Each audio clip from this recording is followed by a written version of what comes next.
Amang Diyos na sa langit, ikaw po ang Diyos na dakila, Diyos na makapangyarihan sa lahat. Kami dumudulog sa inyo sa gabing ito, panghingiin ang iyong pagpapala, ang iyong kapangyarihan, ang bisa ng salita mo, bisa ng aming panalangin. Samahan mo kami, Panginoon. Pagpalain mo rin ang himpapawid, pagpalain mo yung ating internet, lumawak ang ating pangaral. I-bless mo yung mga salita mo, magpagaling ka, maghimala, magpalaya. Patuloy mo kaming punuin, Panginoon, ng iyong Espiritu. Patuloy namin kinikilala ang kapangyarihan mo sa aming mga buhay sa gabing ito. Salamat po sa pagpapala ng iyong mga salita. Pangunahan mo kami, Panginoon. Hindi ko rin ang malaking pagkilos ng banal na Espiritu sa mensahe ng Diyos sa gabing ito. Sa ngalan po ni Jesus. Amen. Amen. Palakpakan natin si Lord. So dito sa 1 Peter chapter 5 verse 8 hanggang verse 11. Unang Pedro chapter 5 verse 8 hanggang verse 11. Sunod-sunod na verse po yan. Sabi sa verse 8, maging handa kayo at magbantay. So pinaghahanda tayo at magbantay. Ang diablong kaaway ninyo ay parang liyong umuungal, ali-aligid, naghahanap ng malalapa, naghahanap ng mabibiktima. Sabi sa 9, labanan niyo siya at magpakatatag kayo sa inyong panampalataya sa Diyos. Tulad ng alam ninyong, hindi lamang kayo ang nagtitiis ng kahirapan, kundi gayon din ang inyong mga kapatid sa buong daigdig. Sa 10, pagkatapos ninyong magtiis sa loob ng maikling panahon, ang Diyos na siyang pinagagalingan ng lahat ng pagpapala, ang siyang magbigay sa inyo ng kagalingan, katatagan, at lakas ng loob, at isang pondasyong di matitinag. Siya ring tumawag sa inyo upang makabahagi kayo sa kanyang wala hanggang kaluwalhatian kasama ni Kristo. Sa kanya ang kapangyarihan magpakailanman. Amen. So dito, makita natin na lagi tayo dapat maging handa. Hindi tayo dapat maging panatag. Hindi tayo dapat maging kumpiyansado. Kasi tayo po ay mga mandirigma ng Panginoon. Tayo po lagi lumalaban. Lagi tayo may labanan. Amen. Kaya, yung paghahanda ay sinasabi po yan ng Diyos sa atin. At magbantay. Maging handa at magbantay. Kasi ang diablong kaaway ninyo ay parang yung umuungal at ali-aligid. Ikot-ikot lang yan siya. Ali-aligid lang yan siya. Naghanap ng malalapa. Naghanap ng mabibiktima. Amen. Yan ang kanyang trabaho. Ali-aligid. Naghahanap ng mga mahihinang tao at yun yung kanyang atakihin.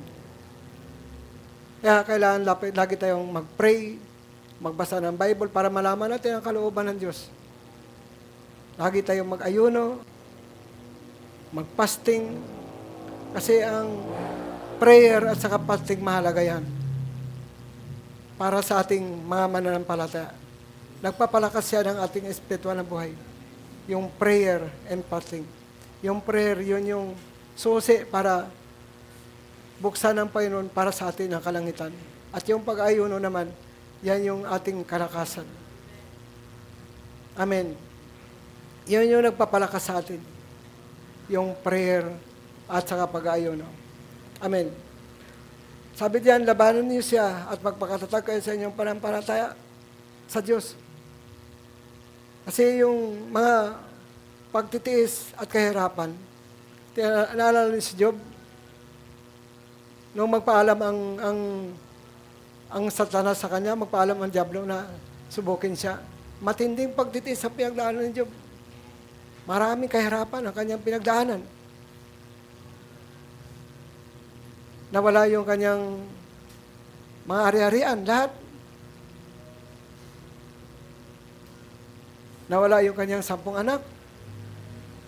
Grabe yung pagtitiis niya at kahirapang pinagdaanan. Kasi nga,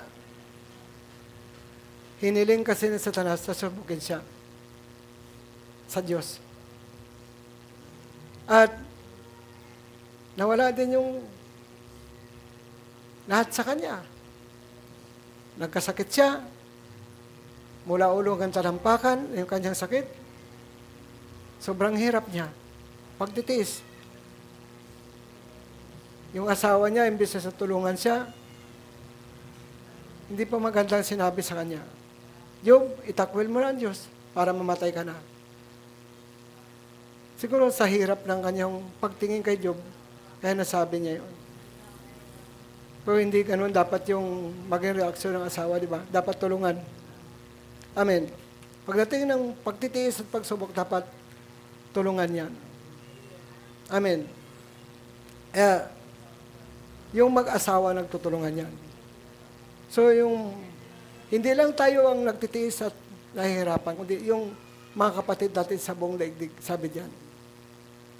Pero ang pagtitiis kasi, hindi man permanente yan. Pagkatapos ninyong magtiis sa loob ng maikling panahon, ang Diyos na siyang pinanggagalingan ng lahat ng papapala, ang siyang magbigay sa inyo ng kagalingan, katatagan, lakas ng loob, isang pundasyong di matitinag. Siyang tumawag sa inyo upang makabahagi kayo sa kanyang walang hanggang kaluwalhatian.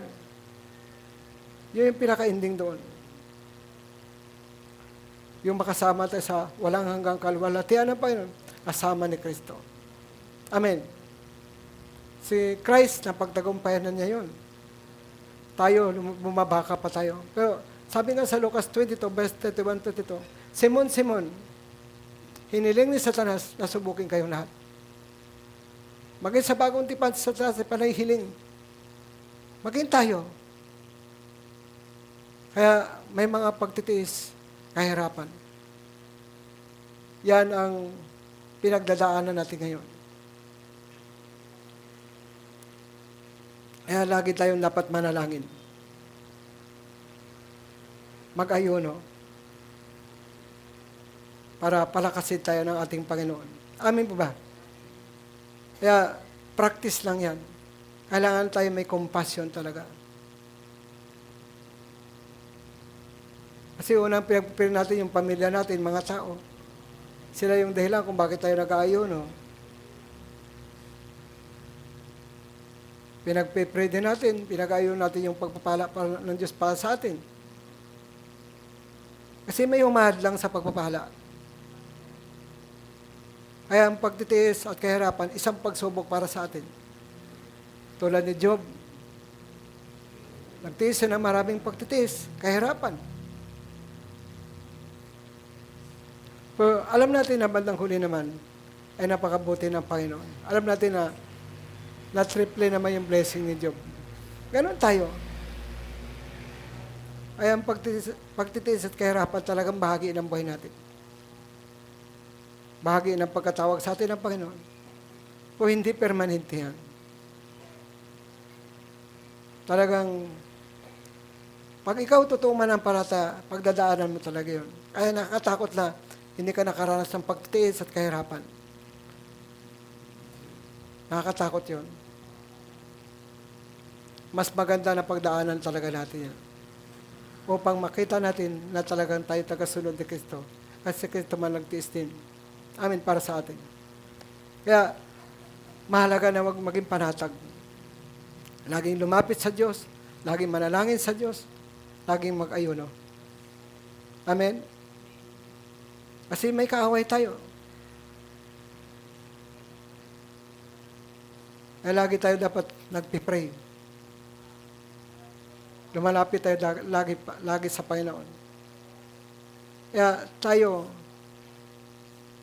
inuhubog sa prayer, pag-ayuno. Kasi tayo yung mga ginagamit ng Panginoon. Hindi man alam yan ang mga hindi manampalataya. Tayo lang may alam yan. Kasi tayo nagbabasa ng Biblia. Kasi ang mga hindi nagbabasa ng Biblia, wala namang alam sa Panginoon. Amen? Kahit na nga yung mga manampalataya na pabalik-balik sa simbahan, pag hindi ka nagbabasa ng Biblia, wala ka pa rin alam sa Diyos, sa tungkol sa Diyos eh. Amen? Kahit na 10 taon ka pabalik-balik sa simbahan, pag hindi ka nagbabasa ng Biblia, hindi mo malalaman yung kalooban ng Diyos.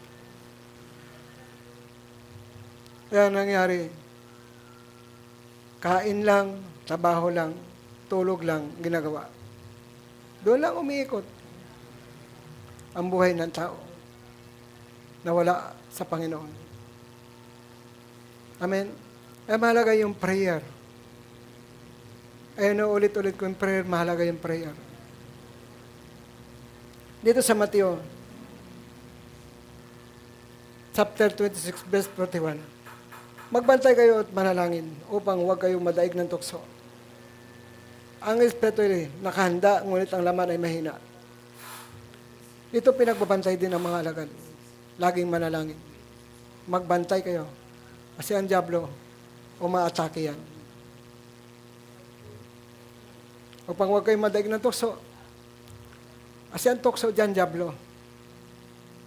Kaya, laging mahalagang nagbabantay tayo. Laging nanalangin. Kasi pag marami kang panalangin, maraming revelasyon ang Panginoon. Amen? Kapag nagbabasa ka ng Biblia, maraming revelasyon ang Lord.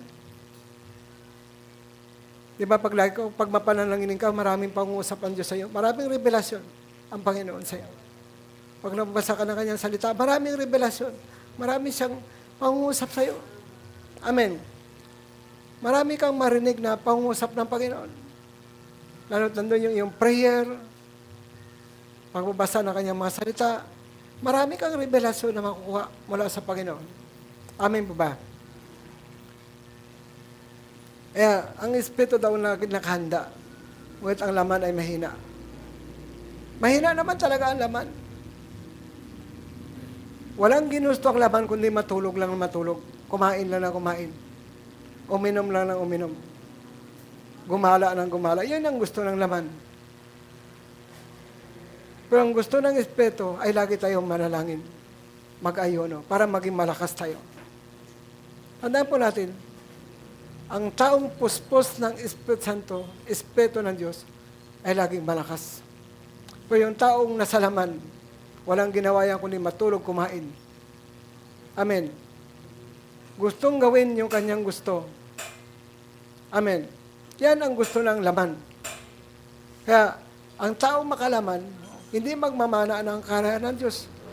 Wala siyang bahagi sa kaharian ng Diyos, yung taong makalaman. Kaya, lahat tayo dapat maging purong espiritual tayo. Lalo tayo ginagamit ng Panginoon sa kanyang kaharian. Tayo inaasahan ng Lord, gagamitin ng Lord para sa mga tao.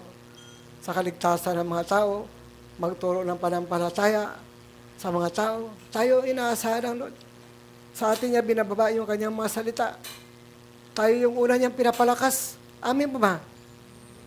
Pinapalakas niya tayo para magamit niya tayo. Kasi pag hindi niya tayo palakasin, hindi niya tayo magagamit. Amen. Tayo yung unang pinapalakas ng Panginoon. Yung pagbabantay mahalaga. Yung panalangin ay mahalaga. O pag huwag madaig ng tukso. Kasi may dumadaig. Kapag nasalaman ka, madadaig ka talaga ng tukso. Kapag nasalaman ka, madadaig ka talaga ng diablo. Kapag nasalaman ka, puro kalibugan iniisip mo, puro pangalon niya iniisip mo. Amin ba ba? Puro makalaman. Gusto ng laman, gusto ng sarili niya. Puro kalibugan. Puro kahalayan. Puro pangalon niya, ganun ang laman niya. Walang Espiritu ng Diyos. Amen. Kaya, para hindi tayo madaig ng tukso, lagi tayong manalangin. Magbasa ng salita. Kasi ang Espiritu laging nakahanda, lagi siyang ready. Lagi siya handang tumulong sa atin. Handa niya tayong tulungan sa lahat ng pagkataon. Ang Espiritu. Ngunit ang laman ay mahina. Kaya pag ang tao makalaman, madali siyang matalo ng tukso. Madali siyang madaig ng tukso. Yung panalangin ay mahalaga yan. Amen. Amen. Kasi pag nanalangin ka lagi sa Diyos, madali mong makita yung strategy ng kaaway. Amen? Kasi yung panalangin, paglapit sa Diyos ang panalangin. At maraming mga kahilingan sa panalangin. Ikaw ay kinakausap ng Diyos pag ikaw ay nanalangin sa Kanya. Amen ba? Amen. Yung panalangin mahalaga. pakipag-usap sa Diyos at ang Diyos naman ay nais makipag-usap sa atin sa pamamagitan ng ating mga panalangin sa Kanya, pagdulog sa Kanya, paglapit sa Kanya. Amen. Diyan sa Lucas 22 verse 46, bakit kayo natutulog? Tanong niya. Bumangon kayo at manalangin upang hindi kayo madaig ng tukso. Kasi ang mga alagad tulog ng tulog. Habang nalangin si Jesus sa Getsemane, tulog sila ng tulog. Amen. Yun yung tanong niya sana. Bumangon kayo at manalangin upang hindi kayo madaig ng tukso. Kayo, kumusta ba yung prayer niyo sa gabi? Bumabangon ba kayo sa gabi para manalangin o tulog kayo ng tulog? Amen. Ako ugali ko na kasi pagdating ng gabi, gumigising ako para mag-pray. Yan yung time ko. Maliban sa araw ng panalangin, sa gabi may panalangin pa ako. Bumabangon ako. Kasi pag tulog ka ng tulog, walang revelasyon si Lord sa'yo. Yan yung compassion ko. Bihira ako natutulog sa gabi. Amen. Kaya, kapag tulog ka ng tulog, madaig ka talaga ng tukso.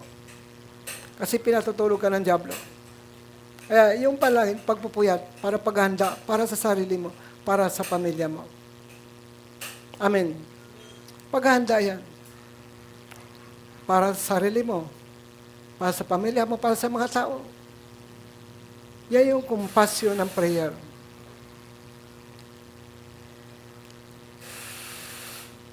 Kumusta naman yung mga prayer life nyo? Paggabi, tulog kayo lahat? Ilan lang gumigising para manalangin sa gabi?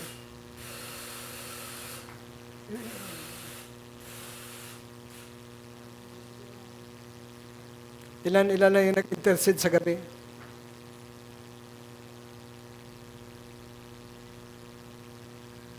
Yung may compassion sa prayer, sa pamilya, sa mga tao. Mas maganda yung marami. Mas maganda yung corporate prayer. Kaya matagal ko ng desire nga may overnight tayo sa prayer. Matagal ko ng desire yan. Na mayroon tayong overnight prayer. Maliban sa prayer and fasting natin, pag Bernes. Matagal ko ng desire. Kasi yun yung humaharang sa pagkilos ng masama, yung prayer.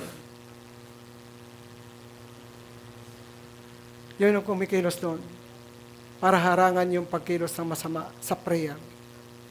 May nagpe-pray sa gabi, may nagpe-pray sa araw. Amen. Yan yung sumasangga doon. Kaya hindi siya nakakagalaw, hindi siya nakakilos. Napaparalyze ang diablo. Kapag may laging may nanalangin, may mga intercessor. Kaya yung mga alagad, tulog ng tulog. Si Jesus Christ gising, nagpipray. Sabi na ng Panginoon, hindi pa niyo ako matulungan kahit isang oras man lang? Tulog kayo ng tulog. Bumangon kayo at manalangin upang huwag kayo madaig ng tukso. Kasi kung kailan ka nagpipray, doon naman sarap naman yung antok mo. Panahikam mo. Amen? Amen ba? Napansin niyo ba? Kung kailan ka nagpipray, saka man hikam ka. Saka naman, dinadalaw ka ng antok. Kailangan mo paglabanan natin yun. Kailangan may compassion tayo sa kaluluwa ng tao. Yan naman talagang purpose natin. Kaya, yung mga bansa, yung kontinente ng Africa, kontinente ng Asia, kontinente ng Europe, kontinente ng North America, kontinente ng Oceania, kontinente ng South America. Yan yung ating pinagpipray. Pinag-aayuno sa Panginoon para maligtas ang lahat ng tao sa lahat ng bansa. Amen? Kaya, yun yung nagbubukas doon. Yung prayer at saka pag-aayuno. Yun yung nagbubukas ng langit para dadalhin tayo doon sa mga lugar na yun, mga bansa na yun. Kaya, huwag natin kalimutan na magpuyat para huwag tayong matalo ng tukso. Madaig ng tukso. Ipapractice natin yung ating prayer. Yung prayer life natin. Kasi yung mga alagad, kasama na si Jesus, tulog na tulog. Kasi natalo sila ng tukso. Madaig talaga sila. Hindi sila nakapanagumpay. Paano kung walang nagpipray sa kanila? Madali silang mapasok ng masama. Mabuti na lang, nandun yung Panginoon sa kanila, nagpipray sa kanila, nag-intercede sa kanila. Amin ba? Buti na lang may nagpipray, may nag-intercede. Kung mas maganda, mas marami. Ang nag-intercede, mas marami yung nagpipray. Mas marami yung nag-aayuno. Amen. Kaya minsan mabagal ang kaligtasan ng tao kasi mga stronghold. Hindi sila nawawasak agad. Amen. Kasi pag may prayer, mabilis masave ang isang tao. Kapag may pag-ayuno, nawawasak ang gawa ng masama. Amen. Kaya, pinababangon sila ng Panginoon para manalangin. Pinababangon tayo ng Panginoon para manalangin upang hindi tayo madaig ng tukso. Kasi ang tukso, diablo yan. Amen. Kailangan natin mag-pray na mag-pray. Kasi ang laman, walang ginawa, matulog na matulog. Kumain. Pasiyahin yung kanyang gusto. Amen. Yun yung gusto ng laman. Ang gusto naman ng Espiritu, lagi tayong sumunod sa Panginoon. Lagi tayong mag-pray. Gumising ng maaga para sa gawain ng Panginoon. Amen? Kaya yung mga commitment ninyo, gampanan ninyo, practice yan. Maging tapat tayo sa ating mga commitment sa Panginoon. Sa prayer, lahat ng bahagi na binigay sa atin, gampanan natin na may katapatan para pagpalain tayo ng ating Diyos. Tinitingnan natin ngayon sa parang ngayon yung tapat sa Kanya. Yung mga tapat.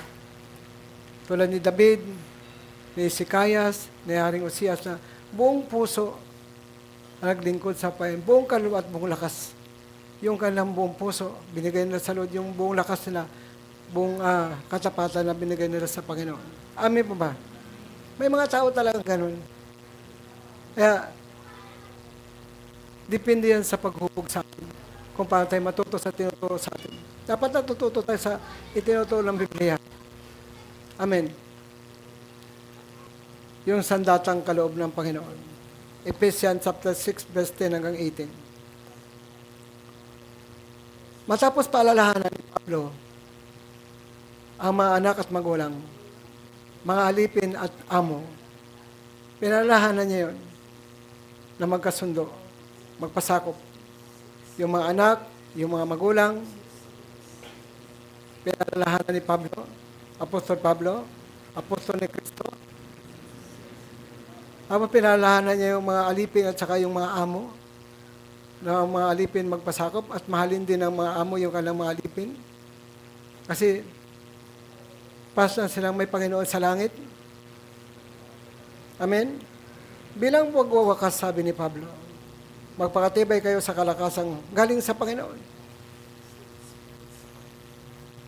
Bilang pagwawakas, magpakatibay kayo sa kalakasang galing sa Panginoon. At sa kanyang dakilang kapangyarihan. Sa kanyang dakilang kapangyarihan, doon tayo magpakatibay. Isuot ninyo ang buong kasuotang pandigma na kaloob ng Diyos upang mapaglabanan ninyo ang mga pakana ng Diablo. Kasi ang Diablo maraming pakana, maraming strategy. Amen? Marami siyang pakana para sirain yung pamilya. Marami siyang mga pakana para sirain ang mga tao, yung buhay ng mga tao. Amen? Amen? Maraming mga bisyo, maraming mga kasalanan yung kanyang ginagawang pakana para sirain yung bawat pamilya. Paghiwalayin yung mag-asawa. sirain ang buhay ng tao, utak ng tao. Isuotin niyo ang buong kasuotang pandigma na kaloob ng Diyos upang paglabanan niyo ang pakana ng Diablo. Kasi ang Diablo maraming pakana. Marami siyang paraan para sirain ang tao, ang buhay ng tao. At ngayon, tayo manampalataya, tayo ang target niya. Yung hindi manampalataya, hindi niya target yun. Wala siyang pakialam doon. Kasi sakop niya yun. So tayo talaga manampalataya, tayo talaga ang target niya. Kaya pinagbabantay tayo ng Panginoon. Pinag-iingat tayo ng Panginoon. Huwag tayong maging panatag. Huwag tayong maging kumpiyansado. Laging mag-pray, mag-ayuno. Amen. Amen po ba? Maging alerto lagi. Tingnan niyo yung mga karanasan ng mga tao. Bago matuto, may mapahamak muna. Kahit sa literal, laging may karanasan. Pero tayo, iba tayo. May karunungan tayong galing sa Diyos. Bago pa man mangyari, kita na po natin. Kapag lagi ka nagpipray, lagi mong kita yung paraan ng masama. Amen. Kita mo yan lagi. Kaya pag marami kang panalangin, maraming revelasyon sa Lord. Amen. Maraming pangungusap sa Lord kapag ikaw ay lagi nagpipray. Tanda po natin, pag mapanalanginin ka, maraming pangungusap ang Diyos sa iyo. Kasi kinakausap mo siya sa pamamagitan ng panalangin at sumasagot naman siya sa pamamagitan ng panalangin natin. Amen. Kapag lagi ka nagpipray sa Kanya, kinakausap mo siya. At si Lord maraming sinasagot sa ating mga prayer. Amen. Sinasagot niya. Binibigyan niya tayo ng karunungan. Binigyan niya tayo ng pamaraan kung paano makaligtas sa gawa ng masama. Amen. Kapag hindi tayo nakipaglaban sa tao, hindi tao kalaban natin. Tandaan po natin. Minsan galit tayo sa tao, di ba? Hindi tao kalaban natin. Yung tao na pinasok ng demonyo, yung kalaban natin. Kapag napasok ng demonyo, gagawa talaga yan ng kalukuhan. Gagawa talaga ng kasalanan yan. Kapag napasok ng demonyo, yung utak niya. Amen ba? Amen. Kapag napasok ng demonyo, yung utak niya, gagawa talaga ng kalukuhan yan. Amen. Sapagat hindi tayo nakipaglaban sa tao, kundi sa mga pinuno, sa mga may kapangyarihan at tagapamahala ng kadilimang umiiral sa salimutan ito. Kaya may mga tagapamahala ng kadiliman umiiral sa salimutan ito. Ang hukbong espiritual sa kasamaan sa impapawid, yan po siya, mga hukbong espiritual sa kasamaan sa impapawid. Yan yung kalaban natin, hindi tao. Kaya naging kalaban na natin ang tao kasi pinasok na po ng demonyo yun. Kasi gumawa na ng kasalanan yung tao na yun na pinasok ng demonyo. Amen. Kasi pag ang tao hindi nagpipray, hindi nagbasa ng Biblia, madali talaga siya mapasok ng masama. Amen. Madali talaga makungkid ang kanyang isip, ang kanyang puso ng kasalanan. Yung kalaban natin hindi tao. Kundi tagapamahala ng kadilimang umiiral sa sanlibutan ito sa mga hukbong espiritual ng kasamaan sa impapawid. Kaya dapat winawasak natin yan sa himpapawid. Winawasak dapat natin yan. Kasi sila yung umiiral sa mundong ito. Di ba pansin natin kapag nagkasala ang tao, kapag binukas niya ang kanyang sarili sa kasalanan, nahawakan siya ng Diablo. Amen? Nahawakan siya ng Diablo. Kapag binukas niya ang kanyang sarili sa kasalanan, nakukontrol siya ng Diablo. Napansin niyo si Adat iba ng kasala. Ibinukas nila ang kanilang sarili sa kapangyarihan ng demonyo. Kaya nahawakan sila ng demonyo. Napasunod sila. Kaya nagkasala sila sa Diyos. Kahit may utos na. Malinaw na ang utos. Kaya, pag tayo, hindi tayo selyado ng dugo ni Kristo, maging open tayo sa kasalanan, papasok talaga yan. Amen? Kasi yung mga pamilya natin hindi nagpipray, madaling mapasok ng masama. Madaling mapasok ng disgrasya. Amen? Amen. Kaya lagi may pagsubok, may pagtitiis, may kahirapan. Dahil, lalo na yung mga kabataan ngayon, umaasa sa magulang, hindi nagpipray. Yung mga kabataan kasi, walang ginawa yan, kundi umaasa sa magulang. Bibihira ka makita ng bata na nagpipray. Kasi wala silang ginawa kundi umasa sa magulang. Amen. Kaya nga, mga bata, tinuturuan natin ang katapatan sa Panginoon. Paglilingkod sa Lord. Kaya, malaki ang magawa ng magulang para sa mga bataan. Maturuan natin sila ng panampalataya, maturuan natin sila ng katapatan, pagsunod sa Panginoon, pagmamahal sa Diyos. Yan ang tanging legacy na maiiwan natin sa kanila. Kaya hindi tayo dapat nagkukulang. Mga anak namin, lagi namin pinalalahanan. Prayer namin na ang salita na pinapaalala sa kanila magkaroon ng kapangyarihan sa kanilang mga buhay. Amen. Pag lagi mo sila pinalalahanan, marami ring mga revelasyon na matutunan sila mula sa Panginoon. Amen. Pag marami kang itinuturo sa kanila, marami rin silang mapapakinggan. Marami silang matututunan. Amen. Yan yung pinapabantayan ng Panginoon. Yung pag-aatake ng kaaway. Kaya gamitin ninyo ang kasuotang pandigma na mula sa Diyos. Sa gayon, makakatagal kayo sa pakipaglaban pagdating ng araw na sumasala kayo ang masama upang matapos ng labanan ay matatag pa rin kayo nakatayo. Kasi yan pag mahina ka, hindi ka nagbabasa ng Biblia, hindi ka nanalangin, umaatake yan. Pag binuksan mo ang kasalanan mo sa buhay mo, umaatake yan, papasok yan. Gigibain niya ang pamilya mo. Amen. Kaya sabi diyan, yung kagamitan na yan ng pandigma mula sa Diyos, sa gayon, matagal kayo sa pagkipaglaban. Kapag suot-suot natin yung mga pandigma na yan, pag taglay-taglay natin yung mga pandigma na yan na sandata ng Panginoon, makatagal tayo sa pagkipaglaban. Pagdating ng araw na sumasalakay ang masama. Kasi sumasalakay yan eh. Bigla ka lang sasalakayin yan. Kaya ali-aligid yan. Naghanap ng malalapa. Naghanap ng mabibiktima. Pag nakahanap ng butas yan, sasalakayin ka niya. Peperwisyuhin ka niya. Kasi yan ang gusto niya eh. Na makapinsala siya ng tao. Kapag ang tao naman napinsala na, sisisihin ng Diyos. Kung hindi niya alam, siya may kagawan. Amen. Kung bakit siya napahamak, kagawan niya yun. Binuksan niya ang kasalanan sa kanyang buhay. Amen. Dapat ingat tayo, magbantay tayo, magpuyat tayo. Puyat, magbantay. Kasi para pagdating ng paglabanan, pagkatapos ng labanan, matatag pa rin tayo nakatayo. Kasi may labanan talaga sa atin. Spiritual na labanan. Amen. Dapat marunong tayo makipaglaban. Dapat suot-suot natin yung mga pandigma ng Panginoon. Kaya gamitin niyo. Kaya maging handa kayo. Kaya maging handa kayo. Ibigis sa inyong baywang ang senturyo ng katotohanan. Dapat dala-dala natin lagi ang katotohanan sa ating mga buhay.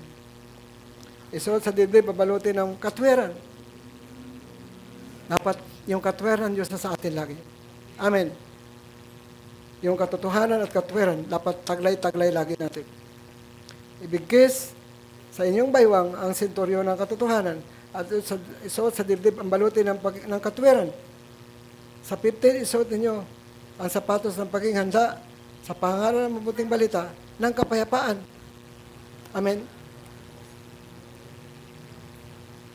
Isuot daw ang sapatos ng paging handa sa pangaral ng mabuting balita ng kapayapaan.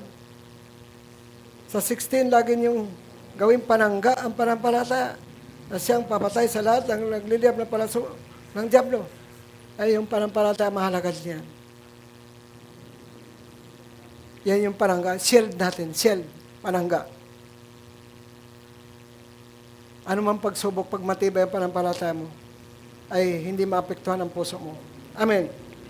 Lagi niyong gawing panangga ang panampalataya na siyang papatay sa lahat ng nagliliyab ng palaso ng Diablo. Kasi yung palaso na yan, yun yung mga pinapalipad ni Satanas. Halimbawa, droga. Papalipad niya sa isang lugar. Dahil ni Satanas yung mga kampo ni Satanas yung droga.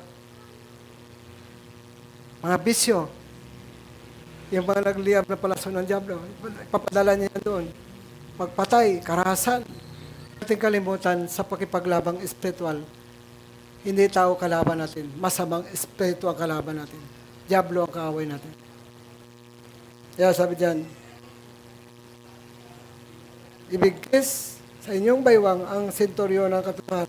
Isuot sa dibdib ang baluti ng katuwiran. Isuot ang sapatos ng pagiganda sa pangalan ng puting balita ng kapayapaan. Lagi niyong gawin parangga, shield, yung panampalataya. Na siyang papatay sa lahat ng nagliyab ng palaso ng Diablo. Kasi ang Diablo maraming palaso na pinapalipad. Maraming mga bad spirit na pinapalipad. Nakukontrol sa isip at puso ng tao. Yung palaso na yan, mga devil yan. May mission yan sa mundo. Ayan, ang mission nila, perwisyuhin ang mga tao. Pinsalain ang mga tao. Gawing makasalanan ng mga tao. Suwayin ang Diyos. Mga karahasan, pagpatay, pagnanakaw. Yan ang mission ng Diablo. Naparito sa para pumatay, magnakaw at pumuksa. Nakawin ang pagpapala sa tao. Puksain ang tao. Kaya nagkaroon ng pahintulot ang Panginoon sa tao na mapinsalan sa tao. Kapag binukas niya ang kasalanan sa kanyang buhay, ay naging open siya sa kasalanan. Amen. Kaya bawat pagkakasala, may konsekwensyan. Ngayon, hindi mo man aanihin yan, pero baka anihin ng mga anak mo yan. Amen? Baka anak mo magdusa dyan. At lahat ng makasalanan, talagang aani talaga yan. Hindi pwedeng, hindi mag-aani. Babayaran mo yan. Kasi nagkasala ka sa Panginoon. Kahit na pagsisihan mo na yung kasalanan mo, pagbabayaran mo pa rin yun. Amen. Kasi nagkasala ka sa Diyos. At sinong tao na gustong parusahan ng Diyos? Wala, di ba? Mahirap ang parusahan ng Diyos. Mahirap ang parusahan ng Diyos. Kaya, sikapin natin huwag magkasala. Sikapin natin na yung ating relasyon sa Diyos ay laging tama. Amen. Kasi tayo inaasahan ng Panginoon para sa ating pamilya, mga tao.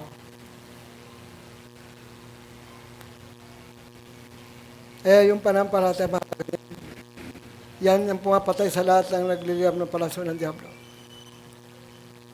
Papatay.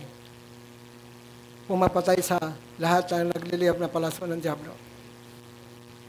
Kapag may panampalataya ka na matibay, kahit anong gawin ni Satanas, hindi ka matitinag. Amin ba? Hindi maapektuhan ang puso mo. Kaya nga tayo, kapag puro problema iniisip mo, ma-stress ka. Wala kasing prayer na ginagawa. Puro problema iniisip mo. Hindi ka nag-iisip para sa Panginoon. Kaya dapat hinihingi din natin ang karunungan ng Diyos. Kasi kahit paano, pag may karunungan ka, malulutas problema mo. Ibukas ka na pa yun sa tamang paraan. Malulutasin yung problema. Amin po ba? Bawat problema, mayroong kalutasan. Amen. Kapag tayo lumapit lagi sa Diyos, lahat ng problema, may solusyon. Amen. Kaya maraming tao nagpapakamatay. Wala nang solusyon. Sarado na isip nila. Sarado ng puso nila. Akala nila, wala nang solusyon sa problema. Amen ba? Kung tayong mga anak ng Diyos, pag natili tayong maging matatag, humingi tayo ng karunungan sa Diyos, lahat ng problema may solusyon. Amen. May paraan. Minsan, yung paraan pala nandyan lang. Amen. Kaya lang minsan walang karunungan. Yung solusyon nandyan lang. Ang kailangan lang magsalita ka lang. Siyempre, ang problema sa pamilya, kailangan may malasakit. para mabigyan ng solusyon. Mayroong compassion talaga. Amen. Kasi pag wala kang compassion, parang walang lusot ang problema. Kailangan mayroon talagang compassion. May pagpapahalaga sa pamilya. Amen. Kasi pag wala kang pagpapahalaga, parang walang solusyon, di ba? Tingnan mo yung mga may sakit. Pag walang may compassion dyan, mamatay mabilis yan. Kasi wala nagkukumpasyon sa kanila. Wala nagpapasyon. Napapabayaan sila. Kapag may taong nagsasakripisyo para sa kanila, pinapagamot, maagapan yung sakit. Nabubuhay, humahaba ang buhay. Kaya pag walang nagkukumpasyon, walang nagpapasyon, mabilis talaga mamatay ang tao. Kasi napapabayaan. Kahit simple sakit, kahit trangkaso na yan, papatay ka yan. Pag wala nag-aasikaso, wala nagpapasyon, mamamatay yan. Kahit simple sakit, pag walang nagpapahalaga sa pamilya, amen, tayo ng bata, anong alam ng bata? Pag walang nagpapasyon dyan, mamatay talaga yan. Pag walang nag-aasikaso dyan, mamatay talaga yan. Amen.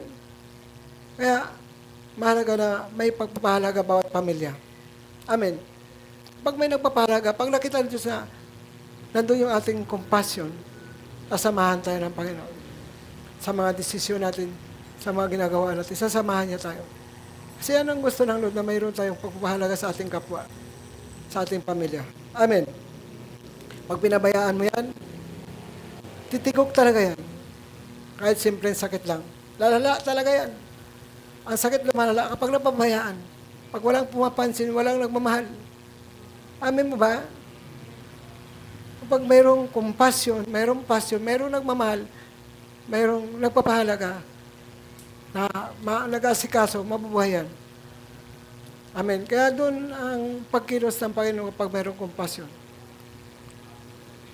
Kaya, isuot ninyo ang helmet ng kaligtasan at gamitin ang tabak ng Espiritu. Ano ba yung tabak ng Espiritu ng Diyos? Walang iba, kundi ang salita ng Diyos. Alala niyo si Jesus Christ? Nung tuksohin ng Diablo sa Matthew chapter 4, 3 bisis. Nag-aayuno siya, 40 days, 40 nights. Gusto ng Diablo, wag matuloy ang pag-aayuno niya. Sabi ng Diablo, kung ikaw anak ng Diyos, gawin mo tinapay ang bato. Gustong pigilin ng Diablo yung kanyang pag-aayuno. Kung ikaw anak ng Diyos, gawin mo tinapay ang bato. Sabi ni Lord, hindi na naman nabubuhay sa tinapay ang tao, kundi nabubuhay sa salita ng Diyos. Amen. Pangalawang paraan ng Diablo, dinala sa tuktok ng templo. Mataas. Sabi ng Diablo, kung ikaw anak ng Diyos, magpatihulog ka. Sapagat binili ka sa mga anghel ng Diyos. Ikaw alalaya para hindi ka matisod sa mga bato. Ginamit yung pag-ianak ng Diyos, ginamit yung salita ng Diyos ng demonyo. Salita din ng Diyos yung ginamit ng Diablo. Pang-tatlo, dinala sa pinakamataas na bundok. Pinatanaw sa kanya lahat ng kayamanan, kapangyarihan, at kasaganaan. Sabi ng Diablo, kung nasamba ka lang sa akin, magpatira pa ka lang sa akin, ibibigay ko sa'yo lahat yan. Tukso din yun. Kaya hindi lahat ng pagpapala sa Diyos. Maganda yung pagpapala na hiningi natin sa Diyos. Amin ba? Pagpapala na galing talaga sa Diyos ay hinihingi ng tao. Sa lahat ng panunokso na yun, hindi siya natukso. Nasa laman siya noon. Nasa katawan lupa siya. Lalo pa tayo. Kung paano tinutokso yung ama ng sambahayan, tayo maraming panunokso ang pagdadaanan. Si Kristo ang ama ng sambahayan. Amen. Mabasa naman natin sa Biblia yan. Kaya marami tayong mga pagtiis at kahirapang pinagdadaanan. Kasi nga, bahagi talaga yan ng buhay natin. Hindi natin marating ang tagumpay kung wala tayong pagtiis at kahirapang pagdadaanan. Yan ang testing sa ating panampalataya. Doon gusto ni Satanas ihiwalay tayo sa Diyos. Pag nagtitiis ka, nahihirapan ka. Maring sisihin mo ang Diyos. Ba't ako nagtitiis sobra? Ba't ako nahihirapan sobra? Kaya doon gusto ni Satanas na ihiwalay tayo sa Diyos. Dapat matibay ang panampalataya natin. Kasi sabi nga, hindi na naman tayo nagtitiis na hirapan kasi lahat ng kapatid sa buong digdig nagtitiis din na hirapan din. Amen. Mas nakakatakot kung di ka nakaranas ng pagtiis at kahirapan. Amen. Kaya, bahagi talaga yan ng ating buhay. Kaya mahalaga dito, kilala natin ang kaaway natin. Binigyan tayo ng karunungan kung paano labanan siya. Yung katatagan at panampalataya, mahalaga yan. Yung prayer at fasting, mahalaga yan. Kaya, isuot niyo ang helmet ng kaligtasan at gamitin ang tabak ng Espiritu, yung tabak ng Holy Spirit na walang iba kundi ang salita ng Diyos. Ginagamit din sa salita ng Diyos, ginagamit din ni Kristo ang salita ng Diyos. Nasusulat, ako lang sambahin mo, paglingkuran mo. Bandang huli, yung pagtatong pagtukso sa Kanya, iniwan siya ng Diablo at pinaglingkuran siya ng maanghel. Amen. Hindi umubra sa Kanya ang Diablo. Manalangin kayo lagi. Sa lahat ng pagkataon, humiling at sumamo sa patnubay ng Espiritu. Lagi kayong maging handa sa panalangin. Kaya, pag tayo nanalangin, sa lahat ng pagkakataon, manalangin tayo. Huwag tayong tumigil sa panalangin. Humiling at sumamo sa patnubay ng Espiritu.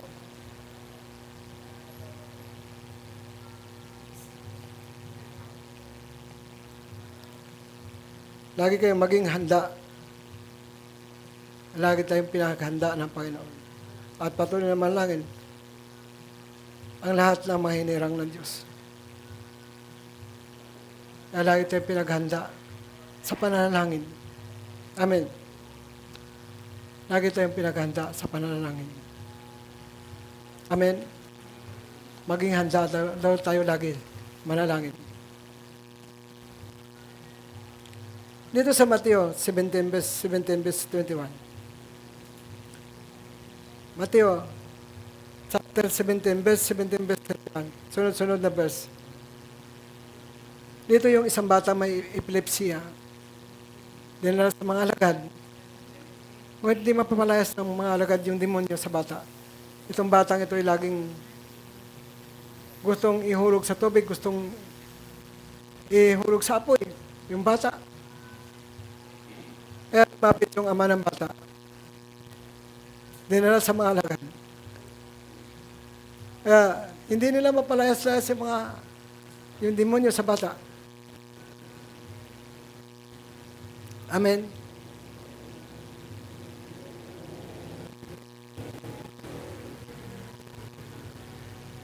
Hindi nila mapalayas-layas. Kasi ang bata may epilepsya. Ang epilepsya pala yung laging nangingisay nagbubula. Yung bibig pala yan. Sumagot si Jesus, lahing napakasama at walang panampalataya. Pinagalitan niya ang kanyang mga alagad. Hanggang kailan ako dapat manatiling kasama ninyo? Nagalit sa mga alagad. Hanggang kailan ako dapat manatiling kasama ninyo? Hanggang kailan ko kayo pagtitiisan? Sabi na, dalhin niyo rito ang bata. Sabi na Panginoon. Inutusan ni Jesus ang demonyo sa bata at ang bata ay gumaling agad. Isang salita lang ng Panginoon. Out! Lumayas ang masamang espiritu sa bata. At gumaling agad ang bata. Yung mga alagad, palit-palit pa sila.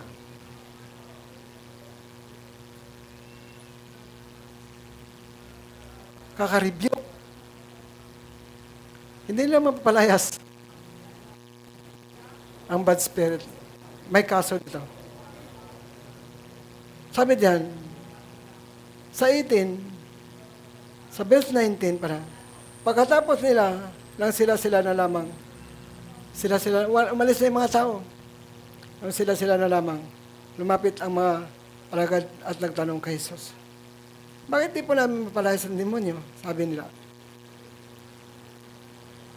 Siyam na alagad dito kasi yung tatlo kasama niya. Galing sa bundok, bumaba galing sa bundok. Si Pedro, Santiago, Juan kasama ni Jesus Christ. Yung siyam na iwan, ito yung nagpalit-palit para palayasin ang demonyo, hindi lang mapalayas ang demonyo sa bata. Bakit hindi po namin mapalayas ang demonyo, sabi nila. Sumagot si Jesus, dahil sa kaliitan ng inyong panampalataya. Yan, isa kaso yan. Kaliitan ng panampalataya. Tandaan ninyo, kung kayo may panampalataya sa Diyos, na kasing laki ng buto ng mustasa, man yung sabihin sa bundok nito, lumipat ka ron at ito'y lilipat. Tunay na walang bagay na hindi niyo magawa. Amen. Yung bundok na tinutuod, yan mga problem yan. Hindi naman literal na bundok yan. Nasabi mo sa bundok, umalis ka yan, lilipat ka doon sa dagat. Hindi naman ganun yun. Katulad ng mangmang na pastor na gusto daw niya palutangin yung mga gamit sa pamagitan ng panampalataya. Hindi mo mapasunod ng Panginoon doon kasi mali motibo mo. Sinod kumikilos sa tamang paraan. Hindi sa paraan na parang magician ka.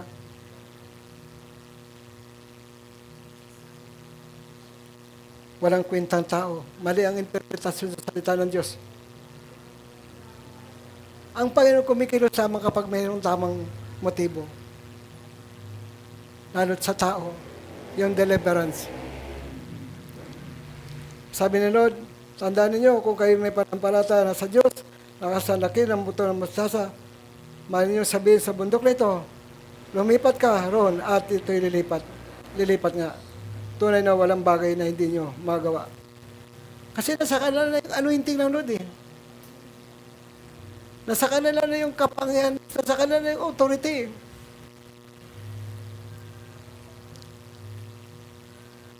Kaya lang, yung kaliitan ng panampalataya, yan yung unang kaso. Dinugtong pa lang po sa 21. Ngunit ang itong uri ng demonyo ay hindi mapapalayas, kundi sa pamagitan ng panalangin at pag-ayuno.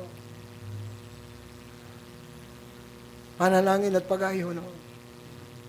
Mayroon palang mga demonyong tigasin din. Kailangan natin yung prayer at fasting. Yung malalim na pakipag-usap sa Diyos. Pakipagniig sa Diyos. Malalim na compassion. Malalim na passion. Amen. Para sa tao.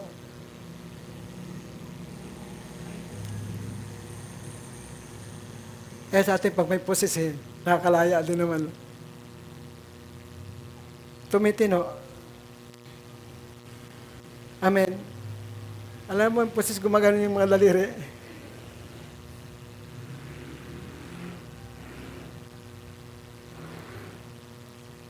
Umpisa talaga, nagwa-wild talaga yan. Kasi pag na-touch kasi ng anointing ng Lord yan, nagre-react yan. Eh, yung simbahan na walang anointing, walang power ng Lord, pasok labas ang mga demonyo. Walang deliverance. Kasi yan yung nag-ministry ako kasi pag hindi ako naglilihans kasi, ang mga demonyo malayang pumasok sa simbahan yan. Pag hindi sila nakuntak ng power ng Lord, hindi talaga makakalaya yan. Amen. Lalo yung galit, yung hinanakit, yung tampo, yung mga kasalanan, nakakaposes yan eh. Kaya pasok labas sa simbahan yan, kapag walang anointing, walang power ang simbahan. Amen. Ang demonyo, pasok labas sa simbahan yan, kapag walang power ang simbahan. Walang anointing ang pastor. Kaya, kapag hindi na ako naglilihans, sigurado noon, may nakakapasok talaga noon. Amen. Kaya pag na-touch ng anointing ng power ng Lord yan, saka lang nakakalaya ang tao. Nakukontak ng power ng Panginoon. Nasusunog yan eh. Nasaktan siya, kaya lumalaya siya. Kaya yun pag inalis ko yung antarcol natin, marami talaga makakapasok na bad spirit. And dahilan kung bakit ako nag-altar ko lagi. Gusto ko magkaroon lagi ng deliverance. Ang tao kapag na-deliver, kaginhawaan sa kanyang puso ang maranasan. Kalayaan. Amen. Nakakalaya siya. Natanggal lahat ng kabigatan sa puso. Amen. Amen po ba? Ay nakadama siya ng kaginhawaan, kalayaan, katuwaan sa kanyang puso. Kasi yung nagpapabigat na naman ito, yung demonyo eh. Amen. Kaya yung anointing ng Lord, tandaan po natin. Kung bakit ipinagkaloob sa atin ng Lord yung kanyang espiritu, kasi yun yung power ng Panginoon. Alala niyo yung Mateo? Sabi ni Jesus, kung nagpapalayas ko ng demonyo sa kapanayan ng Espiritu Santo, so, nahulog ang malapit sa inyo ang kaharian ng Diyos. Kasi ang Holy Spirit may power yan. May anointing. Kapag wala ka noon, walang deliverance, walang kalayaan. Pinapractice din yan sa prayer. Pag-ayuno, napalakasin ka ng Espiritu ng Diyos. Amen. Amen.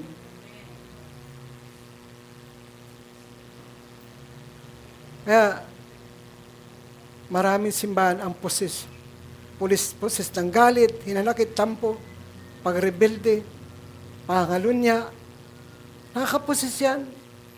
Kalibugan, nakakapusis yan. Walang problema pag asawa mo, pag ibang tao na po, hindi, kasalanan na po sa Diyos yan. Amen.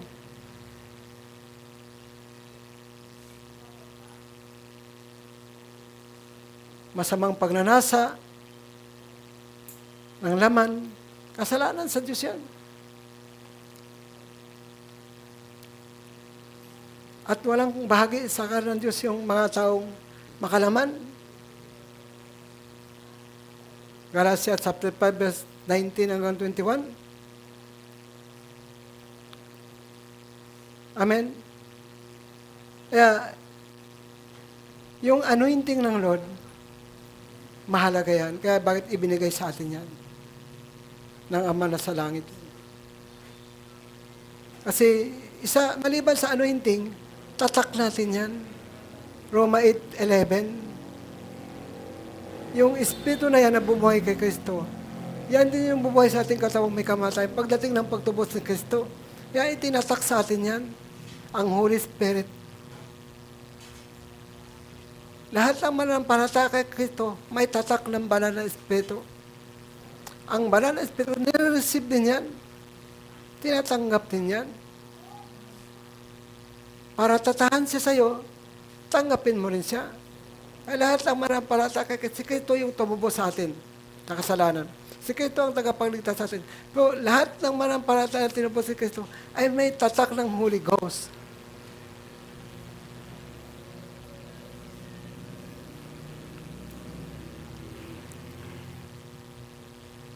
Tinandaan niya tayo.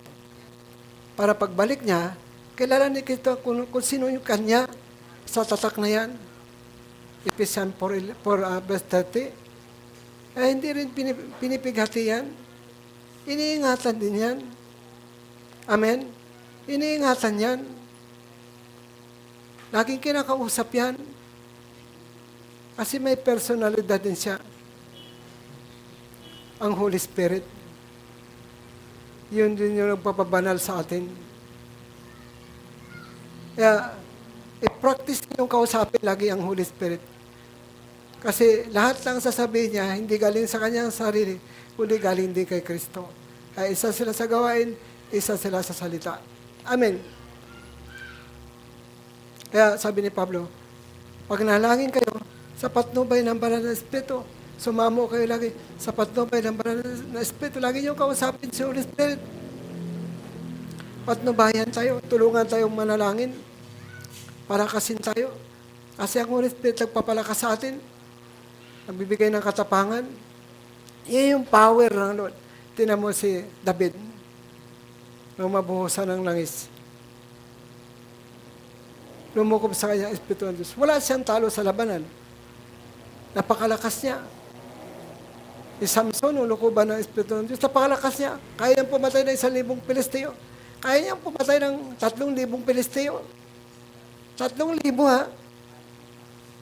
Nung guhuin niya yung pinagtitipunan ng mga Pilisteo, maliban sa 1,000 na pinatay niya, si Gideon, nung lukuban ng Espiritu ng Diyos, napakalakas nila. Kaya niyang talunin yung mga Madyanita at saka Amirisita na kasindami ng buhangin sa dagat. Ang hukbo, samantalang 300 lang sila. Amen? Si Jepte, nung lukuban ng Espiritu ng Diyos, napakalakas niya. Kaya niyang lupigin yung Amomita. Amen? Yan yung power ng God. Kapag nasa atin ang Holy Ghost, takot ang demonyo. Amen? Takot siya. Kasi may power tayo. Kaya, pinapractice sa pamagitan ng prayer at pag-aayuno.